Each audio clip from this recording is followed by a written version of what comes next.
आज पत्रकार परिषदेच्या माध्यमातून अकोला जिल्ह्याचे पालकमंत्री डॉक्टर राधाकृष्ण विखे पाटील हे गेल्या म्हणजे फेब्रुवारी महिन्यापासून जिल्ह्यामध्ये फिरकलेले नाहीत। जिल्ह्यातले अनेक प्रश्न प्रलंबित आहेत। पालकमंत्र्याचं कर्तव्य असते की जिल्हा प्रशासनावर अंकुश ठेवून जिल्ह्यातलं कामकाज सुरळीत चाललं पाहिजे, याची दक्षता त्यांनी घेतली पाहिजे।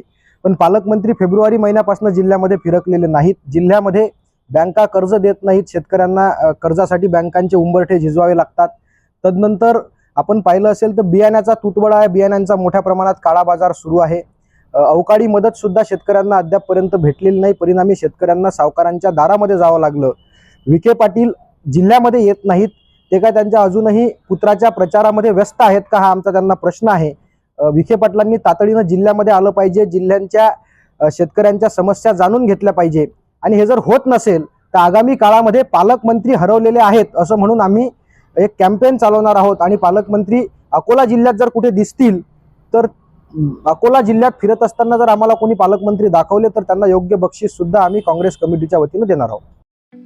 ठळक घडामोडींसाठी देशोन्नती न्यूज चॅनलला सबस्क्राइब करा आणि बेल आयकॉन प्रेस करा। मुंबई, पुणे, नागपूर, मराठवाडा असो का विदर्भ, राजकीय, सामाजिक, शैक्षणिक क्षेत्र असो का क्रीडा, सर्वच घडामोडीचे विश्लेषण पाहायला विसरू नका। फक्त देशोन्नती न्यूजवर।